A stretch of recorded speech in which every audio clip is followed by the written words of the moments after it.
José Naupari, abogado especialista en Derecho Electoral. Señor Naupari, ¿cómo está usted? Muy buenas tardes, gusto de escucharlo. Muy buenas tardes, don Carlos. Muchísimas gracias por la llamada. Bueno, a ver, dentro de esta situación, de este panorama tan confuso que se viene, ¿no? ¿Cómo se configurarían las próximas elecciones? ¿Están en riesgo, cree usted? Bueno, en principio creo que sí se generaría una situación en principio de incertidumbre si es que tomamos en consideración que el artículo 115 de la Constitución prevé que en caso de impedimentos permanentes del presidente y vicepresidente, recordemos que el presidente Vizcarra no tiene vicepresidente, se asumiría el presidente del Congreso que tiene que convocar inmediatamente elecciones. Ajá. Primero que ya tenemos unas elecciones convocadas desde aproximadamente el 8 de julio. Ya, sí. ¿Qué elecciones? Elecciones generales, elecciones presidenciales, para completar el periodo por 5 años.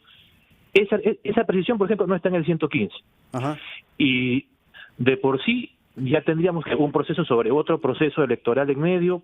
La Ley Orgánica de Elecciones no se remite al 115 de la Constitución, a diferencia de lo que ocurrió con la disolución constitucional del Congreso, que sí decía que las elecciones tenían que darse en un plazo de 120 días. Señor Naupari, perdón, para que la gente lo entienda, supongamos que se vaca el presidente, asume el presidente del Congreso, tiene que convocar elecciones, efectivamente. ¿Hay un plazo determinado que establezca la ley para que se convoque a estas elecciones por parte del presidente de transición, diríamos así?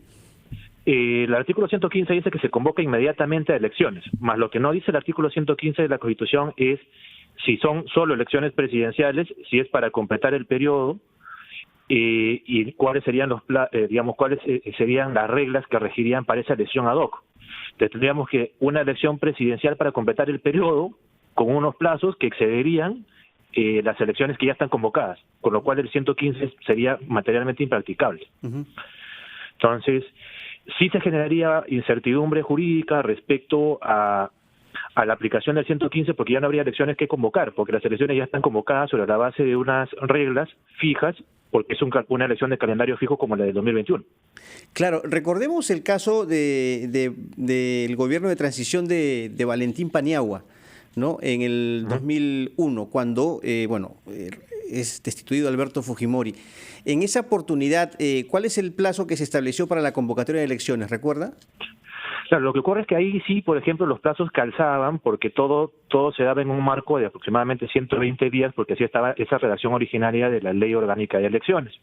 No obstante, debemos recordar que mediante Ley 30673, que si mal no recuerdo salió aproximadamente entre septiembre y octubre del 2017, se uniformizó el cronograma electoral y, por ejemplo, se amplió el tema de la convocatoria con 270 días antes de la elección, el tema de que la inscripción de lista de candidatos ya no sea 90 presidenciales, 60 de antigüedad de los congresales, sino más bien 110 días para todos, se colocó un periodo de tachas y se movió todo el cronograma electoral con miras a uniformizar. Y es por eso que, digamos, el parámetro temporal que tuvo el expresidente Paniagua no es el mismo que tendría Merino ahora, y que en principio creo que en realidad ni siquiera tendría que convocar, en principio, porque ya tenemos un proceso convocado. En ese caso, perdón, tendría que permanecer Manuel Merino hasta el 28 de julio del 2021. Claro, porque la otra alternativa sería que él convoque sobre la base de un plazo que no existe, salvo que el Congreso cree una regulación ad hoc posterior a la elección, a la convocatoria de la elección, para que los plazos se acorten, que es un poco lo que ahorita mismo se está viendo hasta el 28 de septiembre, que tenemos el plazo para mover las fichas, digamos, comienzas a las elecciones generales de 2021. Exacto. Ya en curso. Así es. Entonces, se generaría una incertidumbre en el ámbito electoral bastante grande, con una vacancia en el marco de un proceso convocado, porque se exigiría por mandato constitucional a convocar un proceso que ya lo está. Así es. Y con un marco normativo que no existe. Señor Naupari, le pido por favor que nos espere un minuto nada más porque tenemos que ir con la pausa respectiva y seguimos conversando con usted, por favor.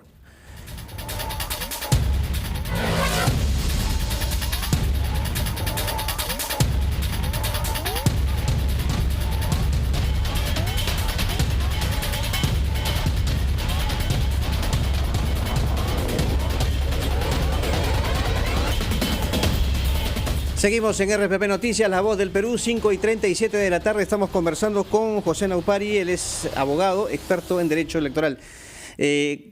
Señor Naupari, quería consultarle sobre el tema de las reformas políticas. Eso era un aspecto que estaba pendiente con miras al próximo proceso electoral.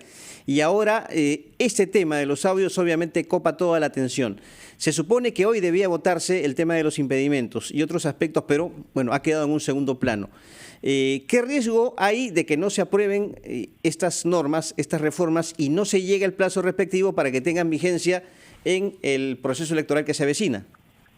A ver, respecto al tema de impedimentos para ser candidatos, en la medida en que es una reforma constitucional, ahí cabrían eventualmente dos opciones.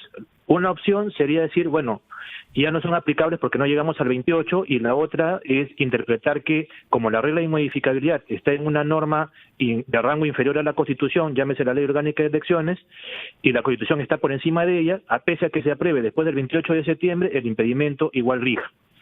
Si optamos por la primera interpretación, ¿qué va a pasar? Que tendremos a personas sentenciadas en primera instancia postulando a cargos públicos representativos de alcance nacional, con el impacto que eso genera en la legitimidad democrática de origen de nuestros representantes. El segundo tema, financiamiento.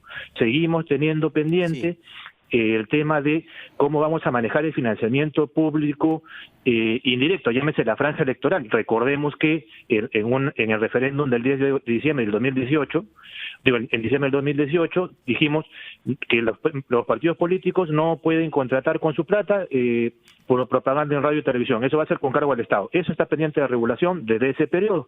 También eso que tendría que ocurriría, que la OMPE tendría que terminar reglamentando algo que tendría que haber hecho el legislador.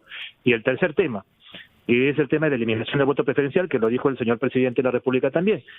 El voto preferencial ya ha sido derogado, pero se quedó una disposición transitoria para que se aplique el 2021. Si no se deroga... Además hay un proyecto de ley que se presentó luego de la negación, o sea, de los votos en contra, y que está a punto, obviamente, de ser discutido en la Comisión de Constitución. Ayer lo dijo el presidente de ese grupo de trabajo, Omar Chejade.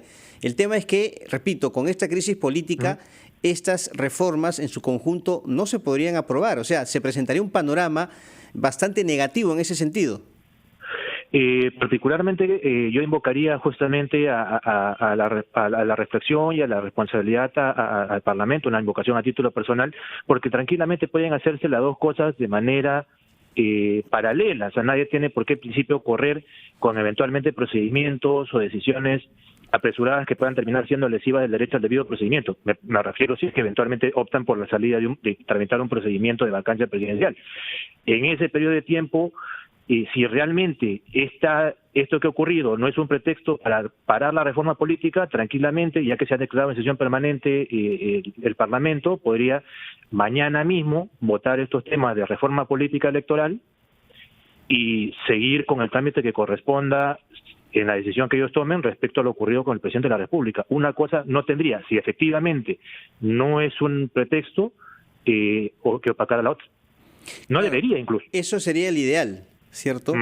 Pero en la práctica, ¿no?, en el terreno de los hechos, una situación política tan convulsionada con un Congreso tomándole atención a otro tema, difícilmente pueda priorizar, creo, el tema electoral, o sea, el tema de las reformas.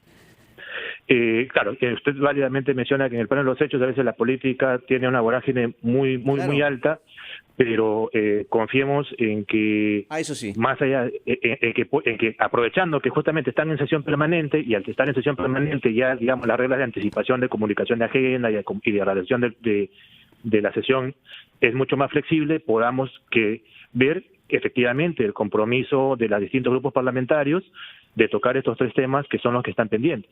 El Perú, así como demanda credibilidad y honestidad por parte de las autoridades gobernantes, también demanda un compromiso por parte del Poder Legislativo, que también evidentemente ejerce una función fiscalizadora, de completar la reforma política y de seguir adelante con la reforma política, que esa no puede parar, más aún cuando tenemos una fecha caducida.